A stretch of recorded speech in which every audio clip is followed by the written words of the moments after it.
তুমি বাঁচাও তুমি মারো। আমাদের বাঁচানকে, আমাদের মারার মালিককে। তুমি বাঁচাও তুমি মারো, অবিরত তুমি ক্ষমা করো। তুমি বাঁচাও তুমি মারো, অবিরত তুমি ক্ষমা করো। ধরার যে জন তুমি তাকেই ধরো, ধরার যে জন তুমি তাকেই ধরো। সবই তোমার হাতে আল্লাহ, সুবহানাল্লাহ আলহামদুলিল্লাহ লা ইলাহা ইল্লাল্লাহ। তোমার রিজিক খেয়ে পরে অবাধ্য হয় কেমন করে। তোমার রিজিক খেয়ে পড়ে অবাধ্য হয় কেমন করে। খুঁজে না পাই কোনো ভাষা, খুঁজে না পাই কোনো ভাষা। শুকর গুজার করার আল্লাহ, সুবহানাল্লাহ আলহামদুলিল্লাহ লা ইলাহা ইল্লাল্লাহ সুবহানাল্লাহ। প্রিয় ভাইরা আমার, আমরা একজন আল্লাহকে বিশ্বাস করি, এক আল্লাহকে ভয় করি। কিন্তু এই সমাজে অনেক মানুষ আছে যারা আল্লাহ তাআলাকে ভয় করে, মুখে বলে, কিন্তু কাজে কোনো প্রমাণ নাই। এই যে মাদ্রাসাগুলো, এই মাদ্রাসাগুলোতে যারা পড়াশোনা করে, তারা আর কিছু হোক বা না হোক, তারা কোনোদিন আল্লাহকে ভুলে যাবে। জোরে বলেন, আল্লাহকে ভুলে যাবে। কিন্তু যেই বাচ্চাটা কিন্ডারগার্টেনে পড়াইলেন, এরপরে আপনি প্রাথমিক বিদ্যালয়, মাধ্যমিক বিদ্যালয়, কলেজ, ভার্সিটিতে পাঠাইলেন, সেই সমস্ত ছেলেদের মধ্যে এরকম বহু ছেলে আছে যারা মুসলিম, বাবা মুসলিম, দাদা মুসলিম, কিন্তু সে ইসলামী কোনো জ্ঞান না থাকার কারণে তাকে যদি আপনি জিজ্ঞাসা করেন, বাবা তুমি তো ইংলিশ মিডিয়ামে পড়লা, এখন কলেজ ভার্সিটিতে আসো, তোমার কি ধারণা ইসলাম সম্পর্কে?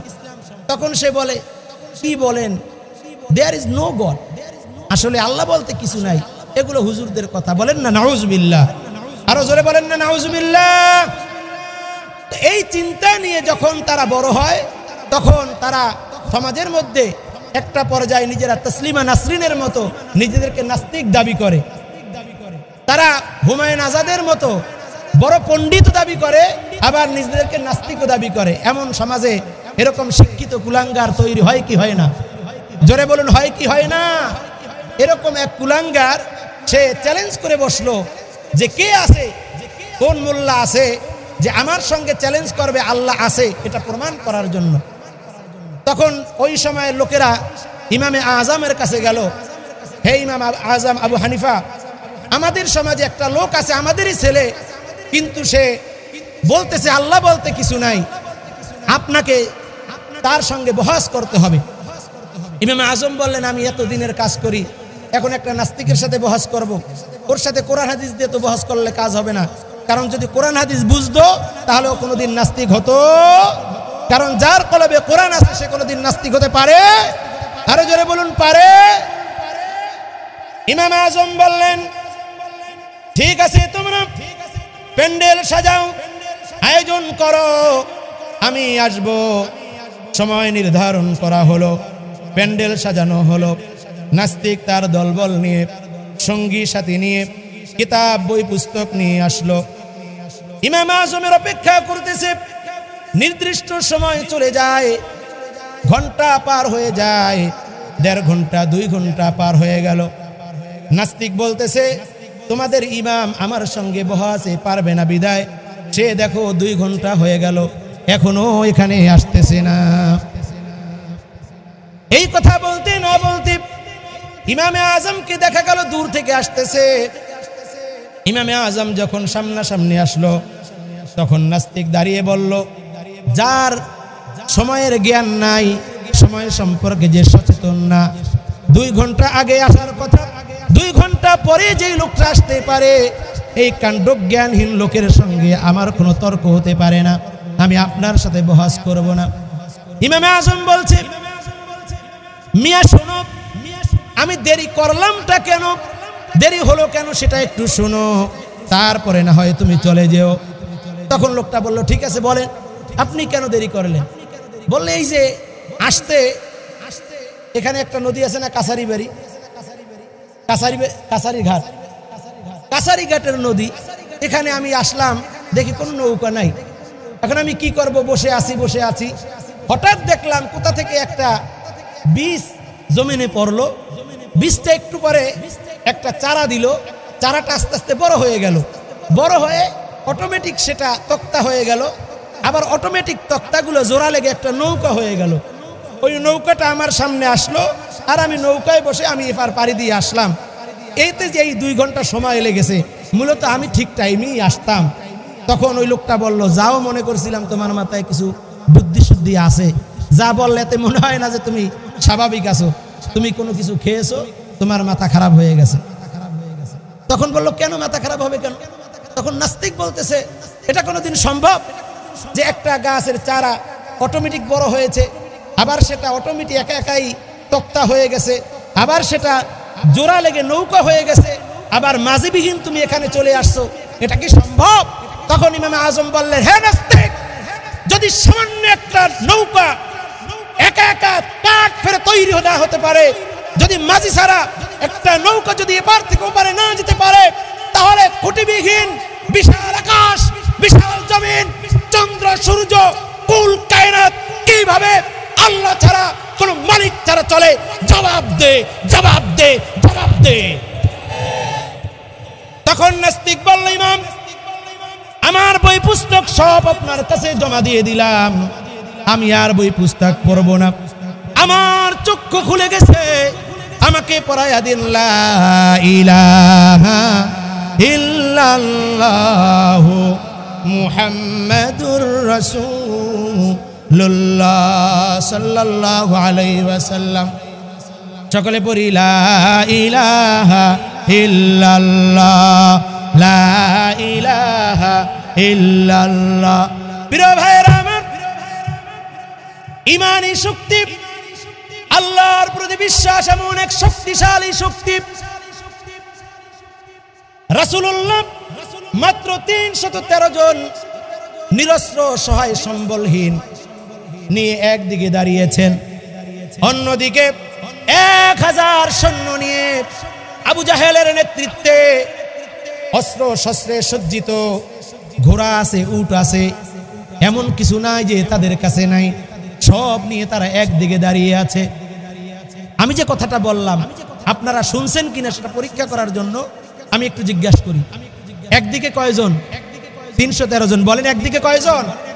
যুবক ভাইয়েরা একটু এদিক খেয়াল করেন, আপনারা যদি কথা বলেন হাসেন, আমার জুমার মসজিদেও যদি কেউ হাসেন, কথা বলতে পারি না, একটু দয়া করে একটু অল্প সময় আমার কিছু সময় দেন। আপনারা হাসলে আপনাদের দিকে আমার চোখ যায়, আমার বয়ান হয়তো বন্ধ হয়ে যাবে। একটু বলুন তো, একদিকে কয়জন? জোরে বলুন, কয়জন? আর একদিকে কয়জন? তাহলে কোথায় 313 আর কোথায় 1000? এরপরে আবার ঘটনা কি ঘটলো? আব্দুর রহমান ইবনে আউফ রাদিয়াল্লাহু তাআলা আনহু বলেন যে আমরা তো এমনিতেই দুর্বল, শক্তি কম, খাওয়া দাওয়া কম, 3 দিন 4 দিন না খায়া থাকি। আমার পাশে দুই পাশে দুইজন এক ছোট্ট বাচ্চা, কেমন লাগে কোন? এমনিতেই তো আমার দলে লোক কম, এরপরে পাশে আবার দাঁড়াইছে 2টা শক্তিশালী লোক, থাকলে একটু সাহস পাইতাম, কিন্তু এক পাশে মাছ আর এক পাশে মুআওয়াজ। সুবহানাল্লাহ। এখন আমার মেজাজ আরো খারাপ হয়ে গেছে যে আমি কিভাবে যুদ্ধ করব, আমি তো নির্ঘাত, আমি বিপদের মধ্যে পড়ে যাব। তো আমি এই কথা ভাবতেছি, হঠাৎ করে পাশ থেকে বলতে, চাচা শুনেছি আবু জাহেল রাসূলকে অনেক কষ্ট দিয়েছে, আবু জাহেল কিটা? তখন আমি বিরক্তির সুরে বললাম, তোমরা কি দিয়ে তা দিয়ে কি করবা? আবু জাহেল কিটা? তোমরা ছোট্ট মানুষ, আসছো, দাঁড়াইয়ে থাকো। তখন মাছ বলতেছে, চাচা একটু বলেন না আবু জাহেল কে? তখন বলতেছে, আমি বললাম যে ওই যে লোকটা আসতেছে ঘাটটা সবার উপরে, ওই লোকটা হলো আবু জাহেল। হাদিসে এভাবে বর্ণিত হয়েছে। হযরত আব্দুর রহমান ইবনে আউফ বলেন, আমি শুধু ইশারা করতে দেরি করেছি, বাস পাখির মতো ঝাঁপ দিয়ে আবু জাহেলের কল্লা মাথা থেকে আলাদা করতে বিন্দু মাত্র দেরি হয় নাই। এটা কিসের পাওয়ার? ঈমানের পাওয়ার। জোরে বলুন কিসের পাওয়ার? আরো জোরে বলুন কিসের পাওয়ার? প্রিয় ভাইয়েরা, সেই ঈমানের পাওয়ার আমাদের মধ্যে থাকার দরকার আছে না নাই? তুম মর্দে মুসলমান, তুম মর্দে মুসলমান, এক হাত মে তলওয়ার, এক হাত মে কুরআন, তুম মর্দে মুসলমান, তুম মর্দে মুসলমান, লা ইলাহা ইল্লাল্লাহ, লা ইলাহা ইল্লাল্লাহ, লা ইলাহা, লা ইলাহা ইল্লাল্লাহ, লা ইলাহা ইল্লাল্লাহ। প্রিয় ভাইরা আমার, এই পৃথিবীর নাস্তিকেরা তারা ভাবে যে আমরা যা বুঝি তা পৃথিবীর আর কেউ বুঝে না, আমরা যা জানি আর কেউ জানে না। অথচ বাস্তবতা হলো আল্লাহ তাআলা বলছেন, ওয়ামা উতিতুম মিনাল ইলমি ইল্লা কালিলা। আমি পৃথিবীর যত মানুষ আছে তাদের সবাইকে সামান্যতম জ্ঞান দান করেছি। চিল্লায় পড়ি আল্লাহু আকবার। যদি বলতেন কলিল তাও বোঝা যেত কিছু দিছে, কিন্তু বলেছেন কি কলিলা, অতি সামান্য জ্ঞান। এখন বলবেন হুজুর অতি সামান্য জ্ঞান বলতে কি? অতি সামান্য জ্ঞান অর্থ হলো আটলান্টিক মহাসাগর, প্রশান্ত মহাসাগর, আফ্রিকা মহাসাগর, সমস্ত সাগর মহাসাগর মিলায়া এক জায়গায় করলে যে পানি হবে, সেখান থেকে যদি একটি পাখি তার ঠোঁট দিয়া পানি উঠায়, অনেক বেশি উঠবে না নাকি খুবই সামান্য? খুবই সামান্য পানি উঠবে। ওই খুবই সামান্য পানি আর আল্লাহর জ্ঞানের বাইরে পৃথিবীর বিজ্ঞান, পদার্থ বিজ্ঞান, রাসায়নিক বিজ্ঞান, আপনার সায়েন্স, আর্টস, কমার্স, যা বলেন, যা আবিষ্কার করেছে মানুষ, সব জ্ঞান বিজ্ঞান যদি এক জায়গায় রাখে, তাহলে বঙ্গোপসাগর, মহাসাগর, প্রশান্ত মহাসাগর, আটলান্টিক মহাসাগর, সব সাগরের পানির তুলনায় একটা পাখি যেই পরিমাণ পানি তুলছে, সব জ্ঞান বিজ্ঞান আল্লাহর কোরআনের বাইরে ওর থেকে বেশি হবে না। সুবহানাল্লাহ বলবেন না? আরো জোরে বলুন, আরো জোরে। প্রিয় ভাইরা আমার, এক নাস্তিক সেরকম গর্ব করে। এখন একজন কবি সে উদাহরণ দিচ্ছে, লিখেছেন এভাবে যে একটি গাধা, আপনাদের যে কাঁচা রাস্তা যখন বৃষ্টি পড়ে তখন নরম হয়ে যায় না? তো নরম হওয়ার পরে একটা গাধা ওই মাটি দিয়ে হাইটা যাইতেছে, তো যাওয়ার ফলে ওই গাধার পায়ের ছাপ পড়েছে। গাধার পায়ের ছাপ পড়ার পরে আরেক গাধা যাওয়ার সময় পেশাব করছে। এখন ওই পেশাব করার পরে কোথায় পেশাব করেছে? গাধার পায়ের ছাপের মধ্যে। পানি কি খুব বেশি? খুবই অল্প। অল্প পরিমাণ গাধার পায়ের ছাপের মধ্যে পানি। এখন এরপরে কিছুক্ষণ পরে হালকা একটা বাতাস আসছে। ওই বাতাসে একটা তিতুল পাতা, আমাদের বরিশালের ভাষা বলে ট্যাঙ্গা পাতা, আপনাদের দেশে কি বলে? তিতুলটা কি বলে? তিতুল। তাহলে আপনারা তো শুদ্ধ ভাষায় কথা বলেন, তিতুল পাতা। তো তিতুল পাতা তো খুব বড় বড় নাকি? খুবই ছোট। শুধু ছোট না, কি ছোট? খুবই ছোট। ওই খুবই ছোট একটা তিতুল পাতা বাতাসের সাথে এসে ওই গাধার পেশাবের মধ্যে পড়ছে। এখন একটা পিঁপড়া গর্তের পাশে আসছে, আসার পরে দেখলো যে ওই পাতাটা আস্তে আস্তে ভাসতে ভাসতে ওই যে বাতাসের সাথে ওই গাধার পেশাবের মধ্যে একটু দোল খাইতেছে। কি খাইতেছে? দোল খাইতেছে। ওই দোলের তালে তালে ওই তিতুল পাতাটা কিনারে আসছে। এখন পিপিলিকাটা আস্তে করে ওই কিসের মধ্যে বসছে? পাতার মধ্যে বসছে। বসার পরে এখন পিঁপড়া বলতেছে, আমার জীবনের একটি স্বপ্ন ছিল, আমি টাইটানিক দেখব, টাইটানিকে চড়ব, কিন্তু আল্লাহ তাআলার দয়ায় আমি আজকে সৌভাগ্যবান, আমি টাইটানিকও পেয়ে গেলাম, এমনকি আমি টাইটানিকের একজন যোগ্য নাবিক হয়ে গেলাম। কোথায় বসে বলতেছে? গাধার পেশাবের মধ্যে তিতুল পাতার উপরে পিপিলিকা ভাবতেছে যে আমি আটলান্টিক মহাসাগরে আমি টাইটানিকের উপরে যোগ্য নাবিকের ভূমিকা পালন করতেছি। কোরআন যাদের মধ্যে নাই, কোরআন ছাড়া জ্ঞানওয়ালারা, তারা যদি মনে করে যে আমরা মহাজ্ঞানী, তাদের চিন্তা ভাবনা গাদার পেশাবের মধ্যে পিপিলিকার চাইতে আর কিছু নয়। আরো জোরে বলবেন না ঠিক? এই জন্য কোরআন হচ্ছে এমন এক মহাসত্য, মহাসাগর, যার আলো মানুষ যদি নেয় তাহলে সমাজ, রাষ্ট্র, ব্যক্তি সব কিছু সুন্দর করে দিবেন একজন। তিনি কে? আরো জোরে বলুন, তিনি কে? প্রিয় ভাইরা আমার, আল্লাহ তাআলা বলছেন, ইয়া আইয়ুহান নাসুত্তাকু রাব্বাকুমুল্লাযী খালাকাকুম মিন নাফসিন ওয়াহিদাতিন ওয়া খালাকা মিনহা যাওজাহা। আল্লাহ তাআলা মানুষদেরকে যখন কোন ইবাদতের কথা বলেন, হুকুম দেন, তখন হুকুম দেন কিসের? নামাজের, রোজার, এগুলা মানুষ মুসলমানদেরকে আল্লাহ তাআলা হুকুম দেন। কিন্তু তাকওয়া এমন একটা আমল যেটা আল্লাহ তাআলা গোটা মানব জাতিকে ডেকে বলেছেন, ইয়া আইয়ুহান নাস, হে মানুষেরা। আচ্ছা বলেন তো, আমাদেরকে যদি আল্লাহ তাআলা জিজ্ঞাসা করে, কোন হুজুর যদি জিজ্ঞাসা করে যে ভাই আপনি নামাজ পড়েন না, আল্লাহর ভয় কি নাই? আপনি রোজা রাখেন না, আল্লাহর ভয় কি নাই? তাহলে আমরা বলি কি, হ্যাঁ ভয় আছে।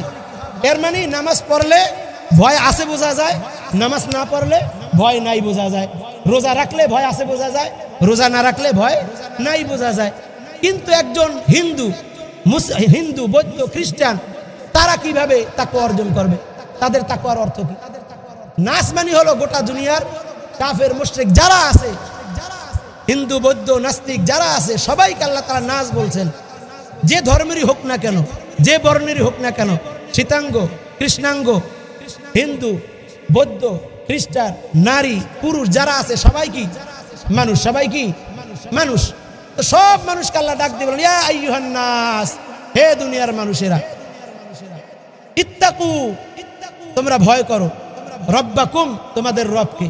তাহলে বলুন তো, হিন্দুরা আল্লাহকে কেমনে ভয় করবে? তারা তো আল্লাহকে মানেই না। বৌদ্ধরা, খ্রিস্টানরা, তারা আল্লাহকে ভয় করবে কেমনে?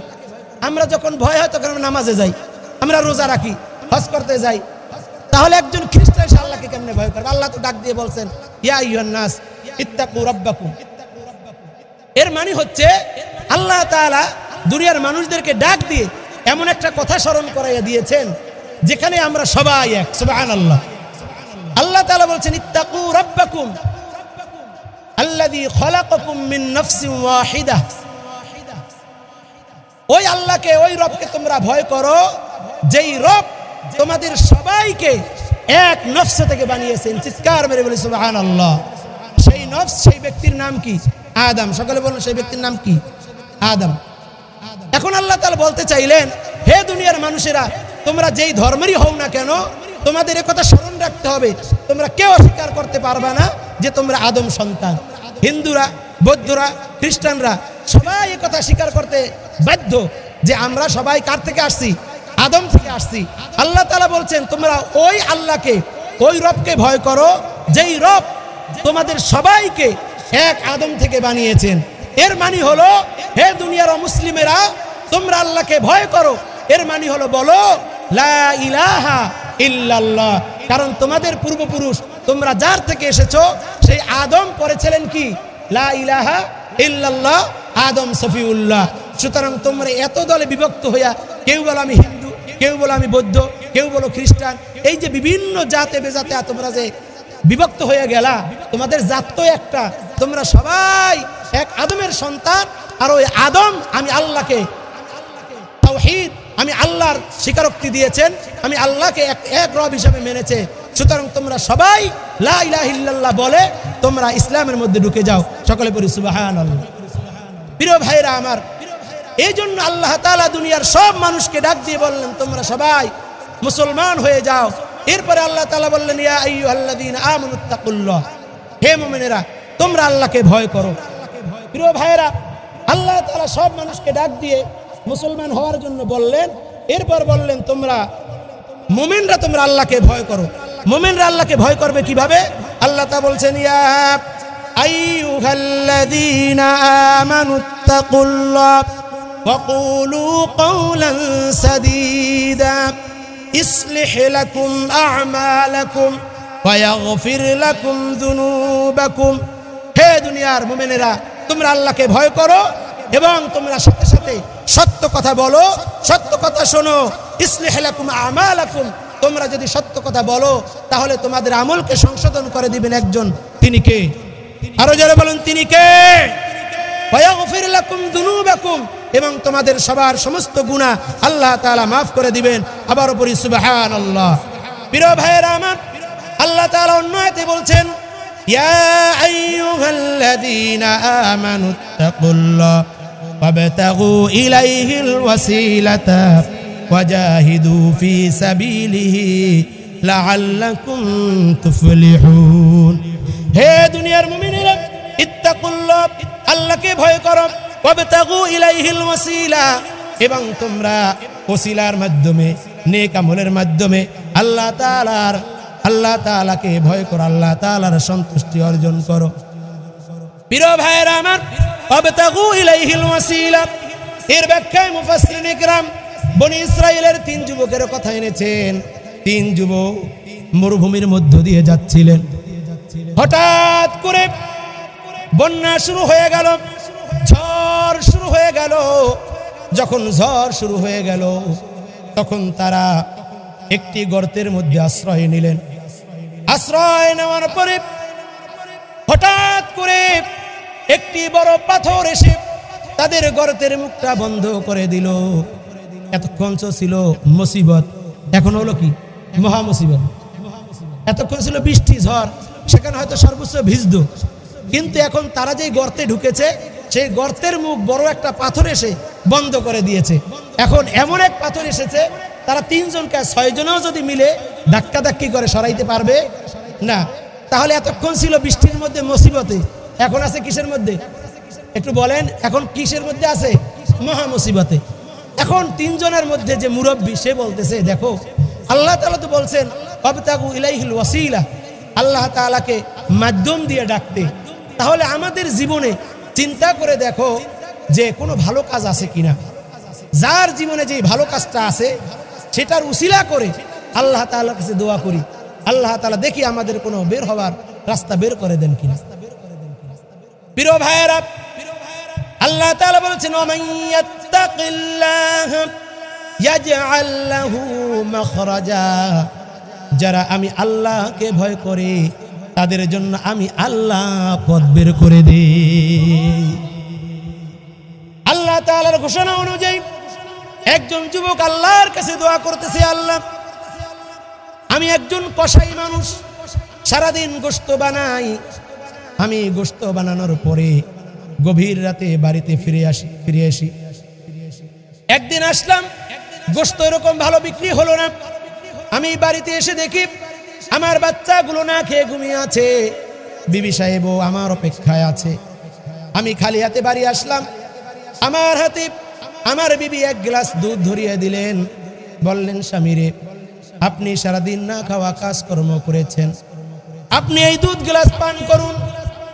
আমি আমার বাচ্চাদের দিকে তাকাইলাম, দেখলাম তারা না খেয়ে ঘুমিয়ে পড়েছে, তাদের চোখগুলো টলমল করতেছে। আমার হৃদয়ের মধ্যে তাদের প্রতি ভালোবাসা জাগ্রত হলো, কিন্তু আমি তাদেরকে বাদ দিয়ে আমি আমার মায়ের ঘরে প্রবেশ করলাম। প্রবেশ করার পরে আমি আর মা, আমার মাকে দেখলাম ঘুমিয়ে আছে, বৃদ্ধা মানুষ, শরীরে গোশত নাই। আমি ডাকলাম মাকে, তাকে বসলাম। বসানোর পরে তার মুখের কাছে আমার হাতের গ্লাসটা ধরলাম। মা দুধ গ্লাস পান করলো। হে আল্লাহ, আমি চাইলে আমার সারা দিনের ক্ষুধা আমি ওই গ্লাস দুধ দিয়ে নিবারণ করতে পারতাম। আমি চাইলে আমার প্রাণের স্ত্রীকেও পান করাইতে পারতাম। আমি চাইলে সন্তানদের মুখে দিতে পারতাম। হে আল্লাহ, না না না, আমি আমার স্ত্রীকেও দেই নাই, আমার সন্তানদেরকেও দেই নাই। তুমি তো বলেছো, ওয়াকাদা রাব্বুকা আল্লা তা'বুদু ইল্লা ইয়াহু ওয়া বিল ওয়ালিদাইনি ইহসানা। হে আল্লাহ, তুমি তো বলেছো আমি আল্লাহর ইবাদতের পরে তোমাদের মা বাবার প্রতি সদ্ব্যবহার করবে, তাদের যত্ন নিবে। কোরআনে আল্লাহ তাআলা তাহারি পরে মা বাপের কথা দিলেন, তাদেরই প্রতি সদা ইহসান তরে, ইহসান তরে। খোদারি রহম তারা এ ধারার বরকত, খোদারি রহম তারা এ ধারার বরকত। ওগো মা তুমি এ ধরনের শ্রেষ্ঠ নেয়ামত, তোমারই পদতলে রয়েছে জান্নাত। কার কথা বলেছেন? মুহাম্মদ সাল্লাল্লাহু আলাইহি ওয়াসাল্লাম। আল জান্নাতু তাহতা আকদামিল উম্মাহাত, মায়ের পায়ের নিচে জান্নাত। রিদার রাব্বি ফি রিদাল ওয়ালিদাইন, মা বাবার সন্তুষ্টিতে আল্লাহর সন্তুষ্টি, মা বাবার অসন্তুষ্টিতে আল্লাহর অসন্তুষ্টি। হে আল্লাহ, তোমার ঘোষণা অনুযায়ী আমি আমার মাকে সেই দুধ গ্লাস পান করিয়েছি। হে আল্লাহ, যদি আমি এই কাজটা তোমার জন্য করে থাকি, তাহলে আমাকে এই কাজের বিনিময়ে, এই কাজের উসিলায় এই বিপদ থেকে মুক্তি দিয়া দাও। সঙ্গে সঙ্গে পাথরটা একটু সরে গেল। আরো জোরে বলা যাবে কি সুবহানাল্লাহ? প্রিয় ভাইয়েরা আমার, দ্বিতীয় ব্যক্তি দোয়া করলে, আল্লাহ আমার বাড়িতে একজন গোলাম ছিল, সে আমার বাড়িতে কাজ করত। হঠাৎ করে একদিন গোলাম পালিয়ে গেল।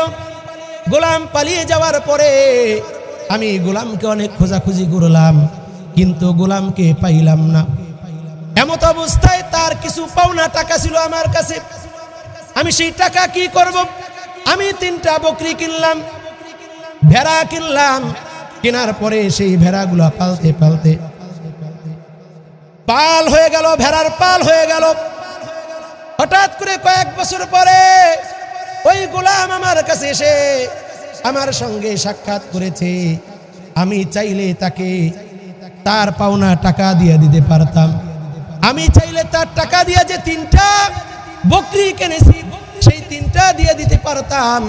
কিন্তু হে আল্লাহ, আমি তাকে তার পাওনা টাকাও দেই নাই, তাকে আমি 3টা বকরিও দেই নাই, বরং তাকে আমি আমার ওই গোটা ভেড়ার পাল সুদ্ধা তাকে দিয়ে দিয়েছি। হে আল্লাহ, যদি আমি এই কাজটা করে তোমার রাজি খুশির জন্য, হায় আল্লাহ, তাহলে আমাদেরকে এই বিপদ থেকে মুক্তি দিয়া দাও। সঙ্গে সঙ্গে পাথর আরেকটু সরে গেল। সুবহানাল্লাহ। যেই পরিমাণ সরেছে 2 জনের দোয়ায়, তাতে একজন মানুষ বের হইতে পারে না, সেরকম পথ হয় নাই। এরপরে তৃতীয় ব্যক্তি দোয়া করল, ইয়া রব, হে আল্লাহ, আমি আমার চাচাতো বোনের সঙ্গে দীর্ঘদিন অবৈধ সম্পর্ক করেছিলাম। এক পর্যায়ে আমার চাচাতো বোন অনাহারে ক্ষুধার তাড়নায় আমার একদিনের কুপ্রস্তাবে রাজি হয়ে গেল। বলল, তুমি যদি আমাকে খাবার দাও, তাহলে আমি তোমার সঙ্গে রাত্রি যাপন করতে রাজি আছি। আমি তাকে তার খাবারের ব্যবস্থা করে দিলাম। সেও তার কথা অনুযায়ী আমাকে তার কাছে ডাকলো। আমি যখন পরিপূর্ণ প্রস্তুত, আমার চাচাতো বোনের শরীরেও কোনো কাপড় নাই, আমার শরীরেও কোনো কাপড় নাই। এমন সময় আমার চাচাতো বোন বলল, ভাই, তোমার সামনে আমি, তুমি চাইলেই তোমার খায়েশ পূরণ করতে পারো, কিন্তু একটা কথা মনে রাখবা, ঘর বন্ধ, দরজা বন্ধ, গভীর অন্ধকার, কেউ দেখে না। যিনি দেখেন তিনি কে? আরো জোরে বলুন, তিনি কে? ভাই, তুমি ওই আল্লাহকে ভয় করো। হে আল্লাহ, সব কিছু প্রস্তুত থাকা সত্ত্বেও আমি আমার চাচাতো বোনের কাছ থেকে শুধুমাত্র তোমার ভয়ে ফিরে এসেছি। হে আল্লাহ, ওই কাজটা যদি তোমার জন্য করে থাকি, তাহলে আল্লাহ তুমি আমাকে এই বিপদ থেকে বাঁচাইয়া দাও। এর সঙ্গে পাথরটা সরে গেল, আর তারা 3 জনই বের হয়ে গেল। প্রিয় ভাইয়েরা আমার, আল্লাহ তাআলা বলছেন, ওই পাথরের মধ্যে তারা আমি আল্লাহকে ডেকেছে, দুনিয়ার কেউ দেখে নাই, কেউ জানে না, কেউ শুনে নাই, কিন্তু আমি আল্লাহ শুনেছি।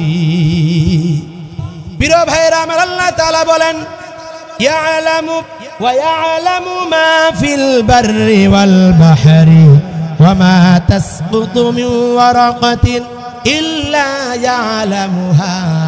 আল্লাহ তাআলা বলছেন, হে দুনিয়ার মানুষেরা, জমিনে আর পাহাড়ে, সমতলে, পানির নিচে যা কিছু হয় সব কিছু যিনি দেখেন তিনি কে? সব কিছু যিনি জানেন তিনি কে? আল্লাহ তাআলা বলেন ওয়া ইয়ালামু মা ফিল বাররি ওয়াল বাহর ওয়া মা তাসকুতু মিন ওয়ারাকাতিন ইল্লা ইয়ালামুহা। দুনিয়ার কোন জায়গা থেকে যদি একটা শুকনা পাতাও ঝরে পড়ে, তার খবর আমি আল্লাহর কাছে পৌঁছে যায়। প্রিয় ভাইয়েরা আমার, যে আল্লাহর কাছে দুনিয়ার কোন জায়গা থেকে যদি একটি শুকনো পাতা পড়ে যায়, সেটার খবর যদি হয়, তাহলে আমরা কি অপরাধ করি, কাকে মারি, কাকে ধরি, কোথায় জিনা করি, কোথায় আমরা মিথ্যা কথা বলি, কোথায় গীবত করি, সব কিছু তিনি জানেন কি জানেন না? প্রিয় ভাইয়েরা আমার, একটি ছোট্ট পোকা আটলান্টিক মহাসাগরের তলদেশে পাথরের কাছে বসে যদি ক্ষুধার তাড়নায় চিৎকার মারে, পৃথিবীর কেউ না শুনলেও যিনি শুনেন তিনি কে? হযরত ইউনূস আলাইহিস সালাম মাছের পেটের ভিতরে, গভীর অন্ধকার, সমুদ্রের অন্ধকার, মাছের পেটের অন্ধকার, রাত্রির অন্ধকার। কয় অন্ধকার হলো? 3 অন্ধকার। জোরে বলুন, কয় অন্ধকার? 3 অন্ধকারের মধ্যে বের হবার কোনো রাস্তা নাই, বের হবার কোনো পথ নাই। এর থেকে বড় কোনো বিপদ হতে পারে? সমুদ্রের মধ্যে এক বিশাল তিমির মধ্যে কোনো রাস্তা নাই বের হওয়ার, কোনো মানুষ তাকে চাইলেও বাঁচাইতে পারবে না। এখন সে ওখান থেকে বলতেছে, লা ইলাহা ইল্লা আনতা সুবহানাকা ইন্নী কুনতু মিনাল জালিমিন। সকলে পড়ি, লা ইলাহা ইল্লা আনতা সুবহানাকা ইন্নী কুনতু মিনাল জালিমিন। আল্লাহ তাআলা বলছেন, ইউনূসের কথা, ইউনূসের ডাক জলের কেউ শুনে নাই, স্থলের কেউ শুনে নাই, পাহাড়ের কেউ শুনে নাই, সমতলের কেউ শুনে নাই, অন্তরিক্ষের কেউ শুনে নাই, কিন্তু আমি রব্বুল আলামিন ইউনূসের ডাক আমি শুনে ফেলেছি। শুধু আমি শুনি নাই, আমি শুধু শুনি নাই, আমি ইউনূসের ডাকের সাড়াও দিয়েছি। ফাস্তাজাবনা লাহু ওয়া নাজ্জাইনাহু মিনাল গাম্মি ওয়া কাযালিকা নুনজিল মুমিনিন। আমি ইউনূসের ডাকে সাড়া দিয়েছি, এমনকি কিয়ামত পর্যন্ত যারা নিরুপায় হয়ে আমি আল্লাহকে ডাক দিবে, কোনো পথ যখন পাবে না, আমি আল্লাহ তার জন্য পথ খুলে দিব। প্রিয় ভাইয়ের, হযরত ইউসুফ আলাইহিস সালাম, জুলাইখা সব দরজাগুলো বন্ধ করে দিয়েছে, বের হওয়ার কোনো পথ নাই। যখন বিসমিল্লাহ বলে দৌড় দিয়েছে, সব রাস্তাগুলো, দরজাগুলো খুলে, তালাগুলো টাস টাস করে খুলে যিনি দিয়েছেন তিনি কে? হযরত ইব্রাহিম আলাইহিস সালাম, নমরুদ তার সঙ্গে যখন যুদ্ধে না পারে অগ্নিকুণ্ডের মধ্যে ফালাবে, এমন সময় ফেরেশতা এসে বলছে, হে জামানার নবী, আপনি যদি আমাকে বলেন আমি আপনাকে সাহায্য করতে পারি। হযরত ইব্রাহিম আলাইহিস সালাম বলেছেন, কেন? তুমি কেন আমার সাহায্য করবে? তোমার সাহায্য কেন আমি নিব? আমি যে আল্লাহর গোলাম, যে আল্লাহর গোলামির কারণে নমরুদের আগুনের কাছে এসেছি, চরকার উপরে চড়েছি, সেই আল্লাহ কি অন্ধ নাকি? সেই আল্লাহ কি আমাকে দেখে না? সঙ্গে সঙ্গে আরশে আজিমে ডাক চলে গেছে। আল্লাহ তাআলা বলছেন, কুলনা ইয়া নারু কুনি বারদান ওয়া সালামান আলা ইব্রাহিম। হে আগুন, সারা জীবন বহু কিছু জ্বালিয়েছো, মানুষের ঘর বাড়ি পুড়িয়ে দিয়েছো, বাসে আগুন জ্বালিয়েছে, নিমিষেই ভস্ম করে দিয়েছো। আজ তোমাকে আমি নির্দেশ করলাম আমার ইব্রাহিম তোমার ভিতরে গিয়েছে, আজকে তুমি জ্বালাতে পারবে না, তুমি আমার ইব্রাহিমের জন্য আরামদায়ক ঠান্ডা জান্নাতের বাগান হয়ে যাও। প্রিয় ভাইয়েরা আমার, হযরতে মূসা আলাইহিস সালাম নীল দরিয়ার পাশে দাঁড়ানো, তিন দিক থেকে ফেরাউন তার দলবল নিয়ে এসেছে।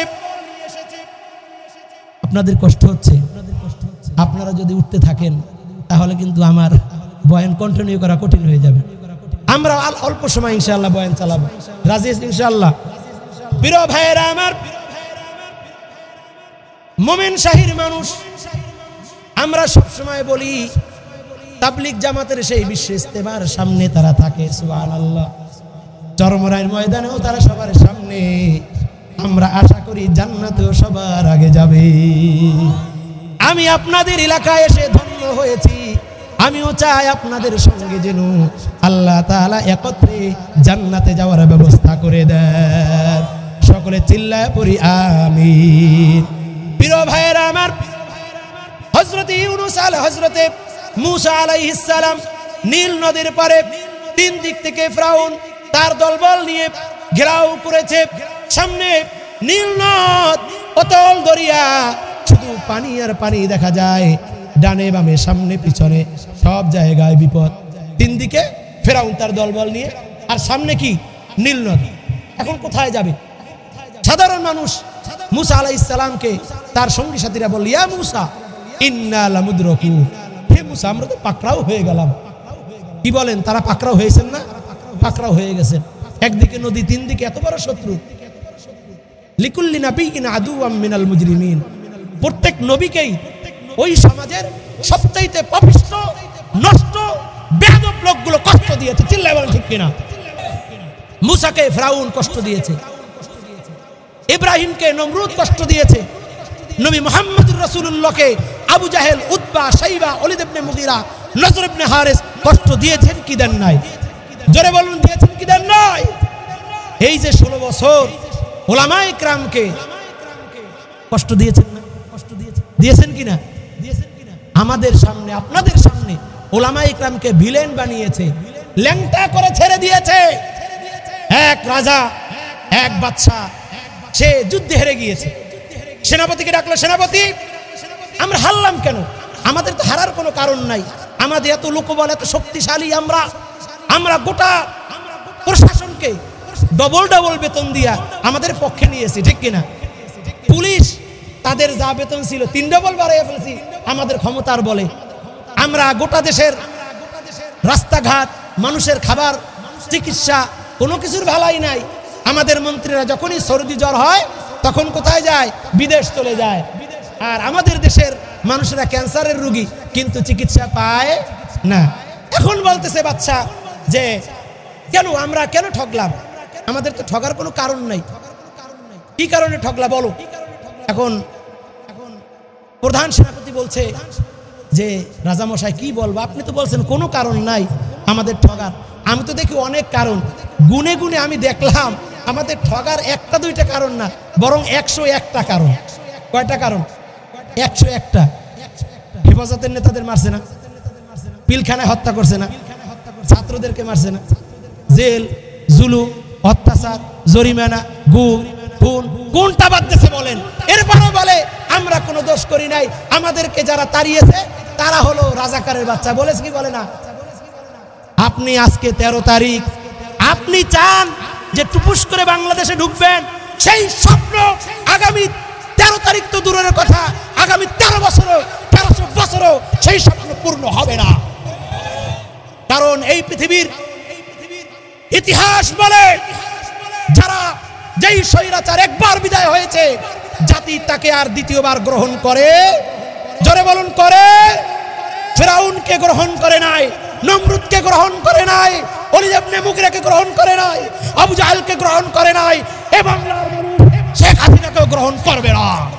সুতরাং ভয় পাওয়ার কোনো কারণ নাই। উলামায়ে কিরামের নেতৃত্বে বাংলাদেশে ইসলামী রাজ কায়েম হবে, সকলে পড়ি ইনশাআল্লাহ। প্রিয় ভাইরা আমার, আমি যে ওয়াজ করলাম, এখন যদি ওখানে পুলিশ দাঁড়ানো থাকতো যে একজনও লড়তে পারবে না, যদি যাও সবগুলো জেলে ঢুকাবো। কেউ যাইতো? জোরে বল, কেউ যাইতে পারতো? ফজরের নামাজের সময় হয়ে গেছে, একজনও বাসায় ঘুমাইতে পারবা না, সবাই মসজিদে যাও। আসরের সময় আজান হয়ে গেছে, দোকানদার একটাও লড়তে পারবা না, সবগুলো মসজিদে যাবা, নামাজ পড়বা, তারপরে আবার দোকানের শাটার উঠাবা। আর যদি এর ব্যত্যয় ঘটে তাহলে শাটার পিটাই ভেঙে দেবো, ঠিক না? যদি এই কথা বলতো প্রশাসন, সরকার যদি ঘোষণা দিয়ে দিত, তাহলে একজন মানুষও বেনামাজি থাকতো না। কিন্তু পৃথিবীর বাস্তবতা হলো, আমার বাংলাদেশের 92% মুসলমান, আপনি হিসাব করে দেখেন 5 ওয়াক্ত নামাজি কয়জন আছে? জামাতে মসজিদে এসে 5% মানুষ রেগুলার নামাজ পড়ে, এটা আপনি বলতে পারবেন না, ঠিক কিনা? অথচ আমরা গর্বের সাথে বলি আমরা মুসলমান। অথচ একজন মুসলমানের 5টা কাজ, মোট কাজ কয়টা? 5টা। কালিমা, নামাজ, রোজা, হজ, যাকাত। তা কালিমা এটা তো ঈমান, এটা তো সবার মধ্যে এমনিতেই থাকে, স্বাভাবিক ব্যাপারের জন্য আলাদা কোনো কষ্ট করা লাগে না। তো আছে তারপরে কি? নামাজ, রোজা, হজ, যাকাত। দেখেন, হজ এটা শুধুমাত্র বড় লোকের উপরে আসে, আর যাকাত এটাও বড় লোকের উপরে আসে। শুধু থাকলো কি? নামাজ আর রোজা। এখন এই নামাজ আর রোজা, এই দুইটা মাত্র আমল একজন মানুষের জন্য। এই যে রোজা, তাও আসে কতদিন পর? 1 বছর পর। শুধুমাত্র নামাজ ছাড়া আর কোনো আমল আছে? কিন্তু সেই কাজটা আমরা করতে পারি না।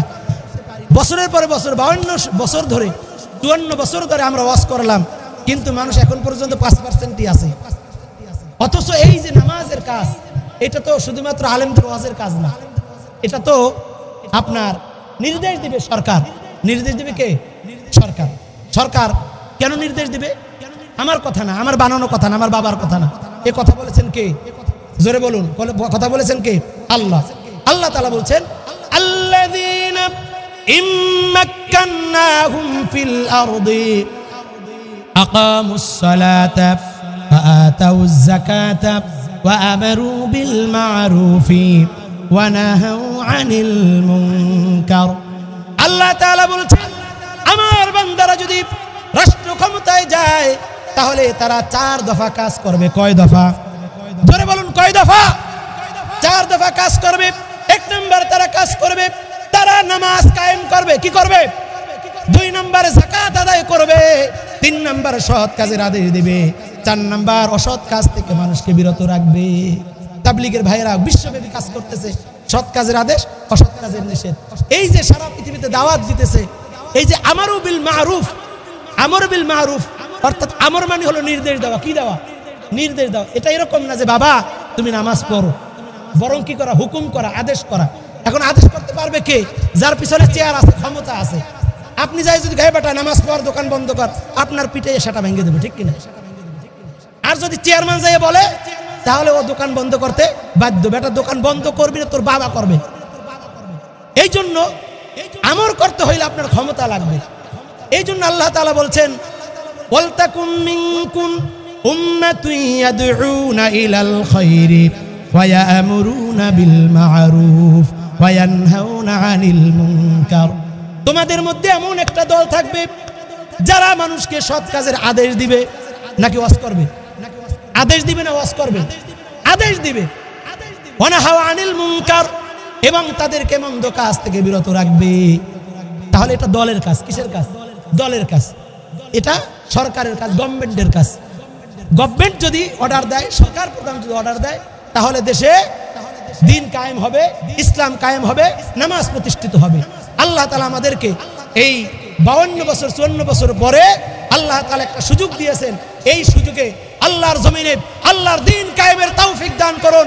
সকলে পড়ি আমিন। প্রিয় ভাইরা, যে কথা বলতেছিলাম, তো বাদশা বলতেছে যে সেনাপ্রধান তুমি বলো যে কি কারণ, 101টা কি কারণ? তখন বলতেছে, রাজামশাই 101টা কারণ আমি শুরু করি একটা একটা। হ্যাঁ, শুরু করো।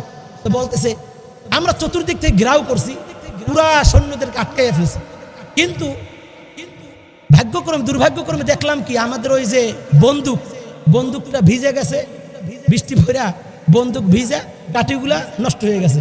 এখন ওই যে গুলি ফায়ার করি, ঠাস ঠাস করে, কিন্তু ফায়ার বের হয় না। এখন রাজা বলতেছে, তুমি থামো থামো, তুমি এই 101টা যে কারণ বলবা, এর প্রথম কারণটাই তো কাম সারা হয়ে গেছে। কারণ গুলি যদি না বাইরে, তুমি আর কি কারণ বলবা?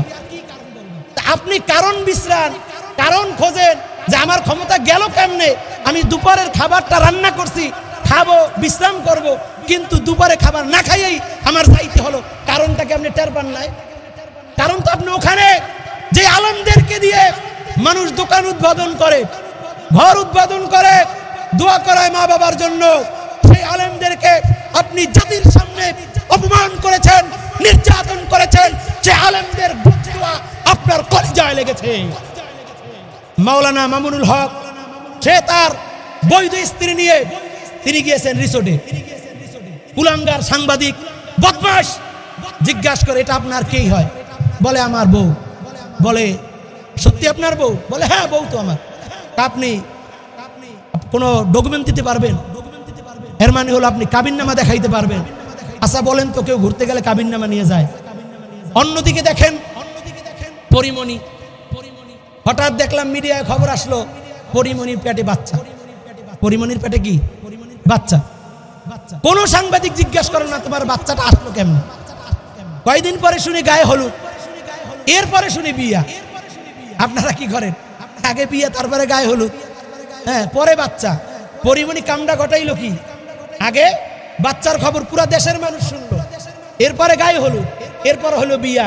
কিন্তু কোন সাংবাদিক যায় জিজ্ঞাসা করলো না যে তোমার পেটে কোথা থেকে এই কুলাঙ্গার এসেছে। লিকুল্লি নাবিয়িন আদুওয়াম মিনাল মুজরিমিন, প্রত্যেক সময় আলেমদের বিরোধিতা করে বদমাশ, লম্পট, বেহায়া, লুচ্চাগুলো, ঠিক কিনা? এই জন্য ওলামায়ে কেরাম, দিনদার, পরহেজগার মুসলমানদের বিব্রত হওয়ার কোনো কারণ নাই। কারণ এটা আল্লাহ তাআলার একটি খেলা। আল্লাহ তাআলা দেখেন যে মানুষ তারা কি করে, আমি আল্লাহর পথ থেকে সরে যাই কিনা। কারণ যে যত মুমিন, যে যত ঈমানদার, তার বিপদ তত বেশি, ঠিক কিনা? এই জন্য কোনো ভয় পাওয়া যাবে না। কারণ কি? কারণ হলো আল্লাহ তাআলা বলছেন, আলা ইন্না আউলিয়া আল্লাহি লা খাউফুন আলাইহিম ওয়ালা হুম ইয়াহজানুন। আল্লাহ তাআলা বলছেন আমার ওলি যারা, তাদের কোনো ভয় নাই, চিন্তাও নাই। প্রিয় ভাইরা, জবান খুলে একটা উত্তর দিবেন। যেই আল্লাহ বলেছেন ওলি হলে ভয় থাকবে না, চিন্তাও থাকবে না, সেই আল্লাহর কথা অনুযায়ী আমাদের ওলি হওয়া দরকার আছে না নাই? ওলি হতে চাই কি চাই না? জোরে বলুন, চাই কি চাই না? যারা চুপ করে আছে তারা মানে ওলি হতে চাই না। সকলে ওলি হতে চাই কি চাই না? যদি চাই তাহলে মাত্র দুইটা কাজ করতে হবে। কি করতে হবে? দুইটা কাজ। আল্লাযীনা আমানু ওয়া কানু ইয়াত্তাকুন, শুধুমাত্র ঈমান আনতে হবে আর তাকওয়া অবলম্বন করতে হবে। কয় কাজ?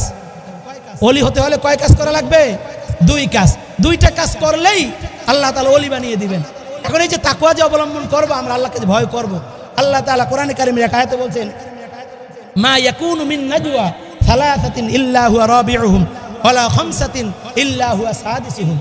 এই তোমরা যে 13 তারিখ মানুষের বাসে আগুন দিবা, তারপরে ঘরবাড়ি জ্বালাইয়ে দিবা, রাস্তা অবরোধ করবা, সড়ক মহাসড়ক বন্ধ করে দিবা, গাছ কাইটা, এইগুলো নিয়ে একটা পরামর্শ করে না?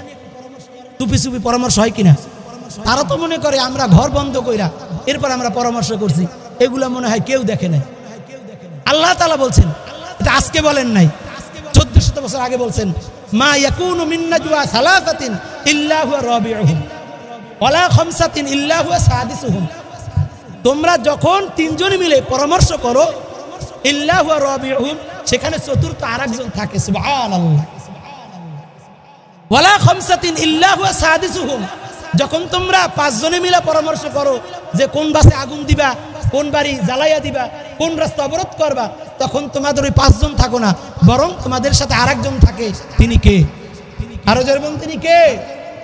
এরপরে এখন ভাবতে পারেন মানুষ তো অনেক চালাক, এখন বলতে পারেন হুজুর তাহলে আমরা এক কাজ করব, যেহেতু 3 জনে পরামর্শ করলে 4 নম্বর আল্লাহ থাকেন, 5 জনে করলে 6 নম্বর আল্লাহ থাকেন, তাহলে আমরা 3 জনে করব না, আমরা 3-এর কম 2 জনে করব, অথবা 5 জনের উপরে আমরা করব। যদি আমরা 6 জন 7 জন 10 জন 20 জনে করি, তাহলে তো আল্লাহ তাআলা থাকবেন না। এরকম একটা প্রশ্ন থাকতে পারে কি পারে না? আল্লাহ তাআলা সেই সুযোগ রাখেন না, কারণ আল্লাহ তাআলা তো আমাদের মতো না। আল্লাহ তো আহকামুল হাকিমিন, তার কোনো কথার মধ্যে ফাঁকযোগ থাকতে পারে? কোনো ফাঁকা থাকতে পারে? থাকতে পারে না। আল্লাহ তাআলা দেখেন, আমরা জানি যে আবহাওয়া বার্তা মাপার জন্য মেরোমিটার যন্ত্র আছে না নাই? মেরোমিটার যন্ত্র দিয়ে আবহাওয়া মাপে, মাপার পরে বলে পটুয়াখালী, বরগুনা, বরিশাল, পিরোজপুর ইত্যাদি এলাকায় ঝড়ো হাওয়া বইতে পারে। চট্টগ্রাম, কক্সবাজার, তারপরে আপনার উপকূলীয় এলাকা যেগুলো আছে এগুলার উপর দিয়ে আপনার জলোচ্ছ্বাস হতে পারে, ঘূর্ণিঝড় হতে পারে। আজ পর্যন্ত কেউ কি বলেছে ঘূর্ণিঝড় হবেই, জলোচ্ছ্বাস হবেই, একথা কেউ বলেছে? কিন্তু আল্লাহ তাআলা এইরকম কোনো যদি টদি দিয়ে কিছু বলেন নাই। আল্লাহ তাআলা বলছেন, যেটা বলেছেন সেটা একেবারে ডাইরেক্ট বলেছেন। আল্লাহ তাআলা বলছেন, ইদাস সামাউ ফাতারাত ওয়া ইদাল কাওয়াকিবু তাহারাত, যখন চন্দ্র খসে পড়বে, যখন তারকাসমূহ ছিটকে পড়বে, যখন চন্দ্র সূর্য ধাক্কা লাগবে, যখন কিয়ামত অনুষ্ঠিত হবে। আল্লাহ তাআলা কোন জায়গায় এরকম কথা বলেছেন যে মানুষ মরার পরে কবর আযাব হইতেও পারে? বলছেন এরকম? চন্দ্র সূর্য একটা ধাক্কা লাগলে লাগতেও পারে, এরকম কোন লাগতে পারে, হইতে পারে, এরকম কথা কোরআনে আছে? কোথাও নাই। আল্লাহ তাআলা এই জন্য ফাঁক ফকর মাইরা আল্লাহ তাআলা বলছেন, মা ইয়াকুনু মিন নাজওয়া সালাসাতিন ইল্লা হুয়া রাবিউহুম ওয়ালা খামসাতিন ইল্লা হুয়া সাদিসুহুম ওয়ালা আদনা মিন যালিকা ওয়ালা আকতারা ইল্লা হুয়া মাআহুম আইনামা কানু। আল্লাহ তাআলা বলছেন, তোমরা তিনজন যদি থাকো সেখানেও আরেকজন থাকে, 4-5 জন যদি থাকো সেখানেও আরেকজন থাকে, ওয়ালা আদনা মিন যালিক, যদি 3 জনের কম 2 জনেও যদি করো সেখানেও থাকে, আর যদি 6-5 জনের বেশি 10 জন 12 জন মিলে করো সেখানেও যিনি থাকেন তিনি কে? আরো জোরে বলুন, তিনি কে? প্রিয় ভাইরা, এই জন্য এই কথা বিশ্বাস করে যে আমি যেখানেই থাকি না কেন সব সময় সব জিনিস দেখছেন, সবাইকে দেখছেন, সব কিছু মনিটরিং করেছেন, সব কিছু আল্লাহ তাআলা দেখছেন, সেই বিশ্বাস আর অনুভূতি যদি জাগ্রত হয় সেটার নামই হলো তাকওয়া। সেটার নাম কি? আরো যারা বলুন, সেটার নাম কি? প্রিয় ভাইয়েরা, এই তাকওয়া আমরা শিখব কার কাছ থেকে? সাহাবায়ে কেরামের কাছ থেকে। হযরতে আমিরুল মুমিনিন ওমর ফারুক রাদিয়াল্লাহু তাআলা আনহু উবাই ইবনে কাবকে জিজ্ঞাসা করেন, হে উবাই, আমি তো শুনলাম তাকওয়া রাসূলের কাছ থেকে, আমি নিজেও অনেক গবেষণা করেছি, তুমি একটু বলো তাকওয়াটা কি, আসলে তাকওয়ার ব্যাখ্যাটা কি? উবাই ইবনে কাব বলছেন যে আপনি কি জানেন না আল্লাহ তাআলা পবিত্র কোরআনে 114টি সূরা নাজিল করেছেন, 6660 আয়াত দিয়েছেন।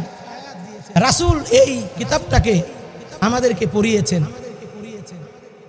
আচ্ছা, রাসূল যদি পড়ান তাহলে রাসূল কি? শিক্ষক, আর সাহাবায়ে কেরাম ছাত্র।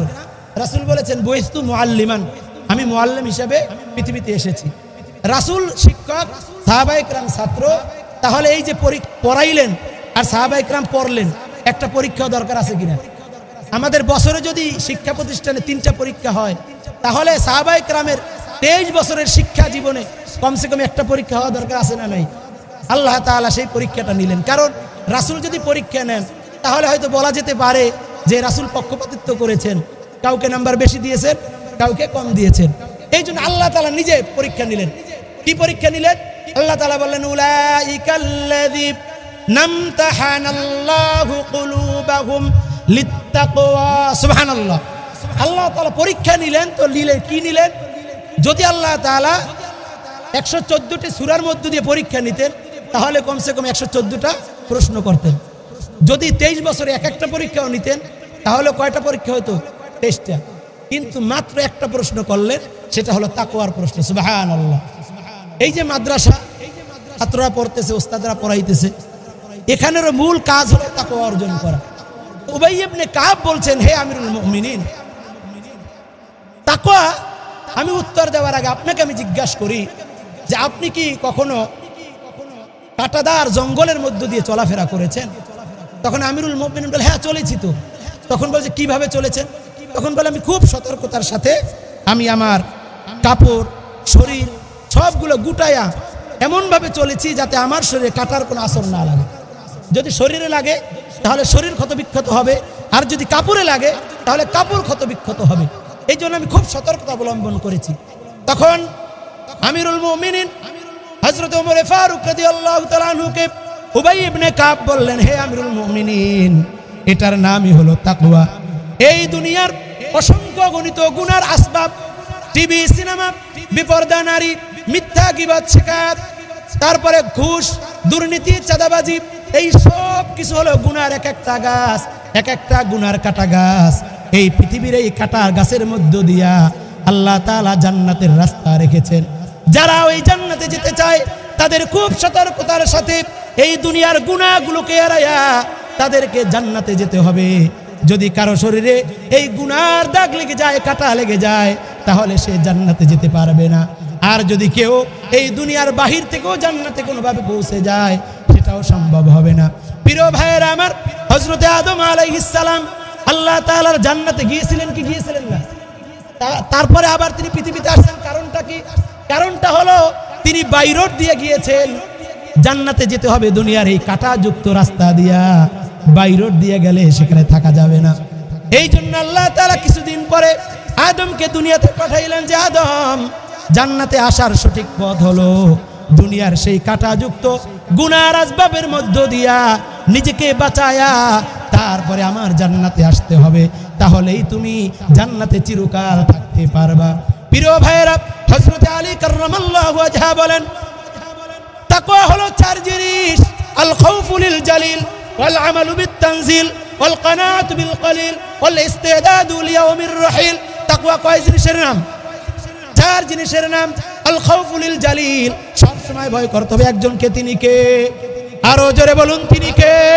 সকলে জিকির করি সুবহানাল্লাহ ওয়ালহামদুলিল্লাহ লা ইলাহা ইল্লাল্লাহ।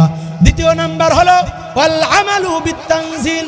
দ্বিতীয় নাম্বার হলো আল্লাহর কোরআন অনুযায়ী আমল করতে হবে। ব্যক্তি, সমাজ, রাষ্ট্র, এমনকি গোটা দুনিয়া আল্লাহর কোরআন অনুযায়ী চালাইতে হবে। নামাজ যেমন কোরআন অনুযায়ী পড়ি, রোজা যেমন কোরআন অনুযায়ী রাখি, দেশটাকেও সেইভাবে চালাইতে হবে, সমাজটাকেও সেইভাবে চালাইতে হবে। তিন নাম্বার হলো ওয়াল কানাআত বিল কলিল, অল্পে তুষ্টি থাকা। কিতে তুষ্টি থাকা? শুক্রবার যখন জেলাপি দেয় দেখবেন ছেলেরা, ছোট্ট মানুষ, দুইটা তিনটা দিছে, ও লইতে পারে না, এরপরও ঘুইরা আর এক দরজায় যায়, মানে ওর আরো দরকার, আরো দরকার। যার একটা মোটর সাইকেল আছে তার একটা প্রাইভেট কার দরকার, যার একটা প্রাইভেট কার আছে তার দুইটা দরকার, যার দুইটা আছে তার তিনটা দরকার। এমন মানুষ আছে না নাই? নিজের মধ্যে কনাত নাই, অল্পে তুষ্টি নাই। আল্লাহ তাআলার ঘোষণা হলো আল কানাআতু লিল কলিল, অল্পে তুষ্টি থাকা, এটা হলো তাকওয়ার 3 নম্বর ধাপ।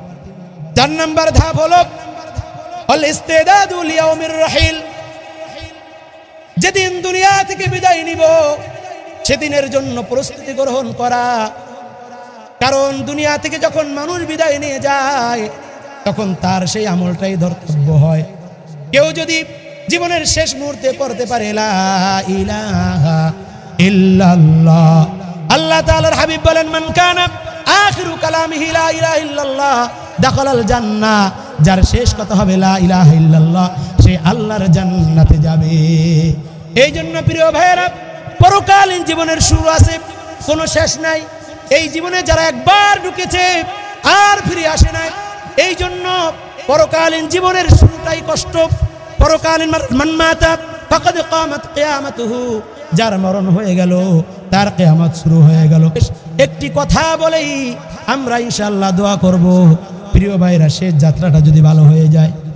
আল্লাহর হাবিব বলেন, ইযা উদিআল মাইয়িতু ফি কবরিহি জাআল কুরআনু ইনদা রাসিহি ওয়াস-সালাতু আন ইয়ামিনিহি ওয়াস-সাওমু আন শিমালিহি ওয়াসাইরুল হাসানাতি ইনদা রিজলাই। যখন মানুষটা ভালো হয়, তাকদীর যদি ভালো হয়, তার নামাজ তার মাথার কাছে এসে যায়, ওই মৃত্যু ব্যক্তির পায়ের কাছে তার সব আমল জমা হয়ে যায়। ডান দিকে তার নামাজ জমা হয়ে যায়, বাম দিকে তার রোজা জমা হয়ে যায়। হাদিসে এসেছে, ভালো আমলগুলো একজন সুস্ত্রী পুরুষের আকৃতি ধারণ করে। তখন মৃত্যু ব্যক্তি জিজ্ঞাসা করে, মান আনতা, তুমি কে? তখন ওই আমলগুলো, আমলের তৈরি একজন সুস্ত্রী যুবক, সে বলে, আনা আমালুকা সালিহ, আমি তোমার নেক আমল। তখন ওই সুস্ত্রী বালকটা বলে, যতদিন পর্যন্ত আমি তোমাকে জান্নাত পর্যন্ত না নিতে পারবো, ততক্ষণ পর্যন্ত আমি তোমার এই কবরের সঙ্গী হয়ে থাকব। এরপরে যার তকদির খারাপ, তার আমলগুলো, তার মিথ্যা কথাগুলো, তার চুরি, তার ডাকাতি, তার ছিনতাইকারী, চাঁদাবাজি সবগুলো একত্রিত হয়ে তার পাশে দুর্গন্ধযুক্ত বয়বৃদ্ধের আকারে পাশে বসে, তখন ওই লোকটা বলে, আমার তো এমনিতে ভয় লাগে, তোমার শরীর থেকে গন্ধ আসে, তুমি কেন আমার পাশে এসেছো? তুমি কে? বলে, আনা আমালুকাল খাবীস, আমি তোমার বদ আমল। বলে, তুমি আমার কাছে কেন এসেছো? বলে যে, আমি তোমার কাছে এসেছি যতক্ষণ পর্যন্ত তোমাকে জান্নাতে না নিব ততক্ষণ পর্যন্ত আমার শান্তি নাই, আমি তোমাকে ছেড়ে যাব না। বলেন না নাউজুবিল্লাহ। প্রিয় ভাইয়েরা আমার, মরণ এমন এক কঠিন বিপদ। আল্লাহর হাবিব মৃত্যুর 5 দিন আগে অসুস্থ হয়ে পড়লেন, সবাই কান্নায় ভেঙে পড়লো। হযরতে ফাতেমাও কান্না করে, অন্যান্য সাহাবীরা সবাই কান্না করে। রাসূলের মুহাব্বত সবচেয়ে বেশি ফাতেমার জন্য। ফাতেমাকে ডাকলো, ফাতেমা মা, তুমি কান্না করো না, আমার কাছে আসো। ফাতেমা সামনে আগাইয়া গেল, কানটা রাসূলের মুখের কাছে লাগাইলো। রাসূল কি যেন ফিসফিস করে বলল, হযরতে ফাতেমার কান্না থেমে গেল। রাসূলের বিবি জিজ্ঞাসা করলেন, আয়েশা বললেন, মা, তোমাকে তোমার বাবা কি বলেছেন যে তোমার কান্না থেমে গেছে? ফাতেমা বলছে যে, আমার বাবা আমাকে বলেছে, আমার বাবা দুনিয়া থেকে বিদায় নেওয়ার পরে সর্বপ্রথম আমার সাথে সাক্ষাৎ হবে। সুবহানাল্লাহ। তখন তাদের আর বুঝতে বাকি রইল না যে রাসূলুল্লাহর দুনিয়া থেকে বিদায়ের পরে সর্বপ্রথম যিনি বিদায় নেবেন তিনি হযরতে ফাতেমা। প্রিয় ভাইয়েরা, রাসূলুল্লাহর মৃত্যুর যন্ত্রণা শুরু হয়ে গেল। মালাকুল মউত আজরাইল আসলো। হযরতে জিবরিল আমিন বললেন, ইয়া রাসূলুল্লাহ, ইয়া হাবিবাল্লাহ, আমি আমার সঙ্গে একজন মেহমান নিয়ে এসেছি, ইতিপূর্বে আর কখনো আপনার সামনে তিনি আসেন নাই, আপনি যদি অনুমতি দেন তাহলে আপনার সাথে সাক্ষাৎ করবে। রাসূল বললেন, যদি আমি তাকে অনুমতি না দিই তাহলে কি করবে? বলে যে সে চলে যাবে। তখন রাসূলুল্লাহ বললেন, ঠিক আছে, আসতে দাও। মালাকুল মউত আসলো। আসার বলল, ইয়া রাসূলুল্লাহ, ইয়া হাবিবাল্লাহ, আপনি যদি চান, আল্লাহ আপনার সাথে মোলাকাতের জন্য অধীর আগ্রহ নিয়ে আছেন, আপনার সাথে মোলাকাতের জন্য আপনার রব ইন্তজারে আছেন। আর যদি আপনি বলেন যে কিয়ামত পর্যন্ত পৃথিবীতে থাকবেন, তাহলে আমাকে চলে যেতে বলেছেন। তখন আল্লাহ রাসূল বললেন, না, আমার রব যেহেতু আমার ইন্তজারে আছে, সুতরাং তুমি আমাকে নিয়ে চলো, আমি আর দেরি করতে চাই না, আমার রবের সঙ্গে সাক্ষাৎ করতে চাই। যখন অনুমতি দিল, সঙ্গে সঙ্গে হযরতে জিবরিল আমিন এভাবে তার হাতটা বুকের উপর রাখলেন। বুকের উপর রাখার সঙ্গে সঙ্গে হযরতে নবী করিম সাল্লাল্লাহু আলাইহি ওয়াসাল্লাম বলেন, ভাই জিবরাইল, তুমি আমার বুকের উপরে কি রেখেছো? আমার মনে হচ্ছে উহুদ পাহাড়টা আমার কলিজার উপরে চাপিয়ে দিয়েছো। ভাই জিবরাইল, তুমি আমাকে বলো যে আমার গুনাহগার উম্মতের কি অবস্থা হবে? তাদেরকেও কি এরকম যন্ত্রণা দিবা নাকি? তখন জিবরিল আমিন বলে, সবার যন্ত্রণা হবে। ওয়াজাআত সাকরাতুল মাউত বিল হক, মৃত্যুর যন্ত্রণা সত্য, সবার যন্ত্রণা হবে। তখন রাসূলুল্লাহ বললেন, ভাই জিবরাইল, আমার উম্মত তারা এই কষ্ট সহ্য করতে পারবে না, আমার উম্মতকে এই কষ্ট দিও না, যত কষ্ট লাগে আমাকে দিয়ে দাও, আমার উম্মতের জন্য মৃত্যুর কষ্ট বাকি রেখো না। হযরত জিবরিল আমিন বললেন, ইয়া রাসূলুল্লাহ, আমি আপনাকে সেই গ্যারান্টি দিতে পারি না, আপনার উম্মতকে যে মৃত্যুর যন্ত্রণা দিব না সেই কথা আমি বলতে পারি না। তবে আপনাকে একটা কথা বলতে পারি, আপনার যে উম্মত দৈনিক 5 ওয়াক্ত নামাজের পরে আয়াতুল কুরসির আমল করবে, তার মৃত্যু কলসি থেকে পানি ঢাললে যেরকম গড়গড়ায়া কলসি থেকে পানি পড়ে কোনো কষ্ট হয় না, পিপিলিকার কামড়ে যেরকম তেমন কোনো অনুভব হয় না, আপনার ওই উম্মতের মৃত্যুতেও এর চাইতে বেশি কষ্ট হবে না। প্রিয় ভাইয়েরা আমার, হযরতে ঈসা আলাইহিস সালাম তিনি তার উম্মতের কাছে যখন দাওয়াত দিচ্ছেন, উম্মতেরা বলছে, হে জামানার নবী ঈসা, আপনাকে আমরা বিশ্বাস করব যদি আপনি একটা কারামত দেখাইতে পারেন। বলে কি কারামত, তোমরা কি দেখতে চাও? বলে আমাদের এই পুরাতন গোরস্থান। এই কথাটা কি শেষ করব নাকি? এই কথাটা শেষ করি ইনশাআল্লাহ দোয়া করব। তো বলতেছে যে আমাদের এই পুরাতন কবরস্থান, এখান থেকে যদি আপনি একজন মানুষ জীবিত করে দেখাইতে পারেন তাহলে আমরা আপনাকে নবী হিসাবে মেনে নিব, আমরা আর কোনো আপত্তি করব না। হযরত ঈসা আলাইহিস সালাম পুরাতন 1000 বছর আগের একটি পুরাতন গোরস্থান, সেখানে গেলেন আর আল্লাহর কাছে দোয়া করলেন, হে আল্লাহ, আমার কওমের লোকেরা আমাকে মৃত্যু মানুষ জিন্দা করতে বলতেছে, তারা নাকি তাহলে আমার উপর ঈমান আনবে, আল্লাহ আমি কি করব? আল্লাহ বললেন, হে ঈসা, তুমি যাও কবরস্থানের পাশে গিয়ে তুমি বলো কুম বিইذনিল্লাহ। হযরত ঈসা আলাইহিস সালাম গোরস্থানের পাশে দাঁড়াইয়া বললেন, কুম বিইذনিল্লাহ, হে কবরে কে আছো, আল্লাহর নামে কবর থেকে উঠে যাও। চিৎকার মেরে বলেন আল্লাহু আকবার। হযরত ঈসা আলাইহিস সালাম বলতে দেরি, মাথা থেকে ধুলা বালু ঝাড়তে ঝাড়তে একজন লোক দাঁড়াইয়া যাইতে দেরি হয় না। দাঁড়াইয়া বলে, ইয়া আম্মি আসসালামু আলাইকুম, হে চাচা আসসালামু আলাইকুম। তখন হযরত ঈসা আলাইহিস সালাম বললেন, হে তুমি কে, তুমি আমাকে চাচা বলছো কেন?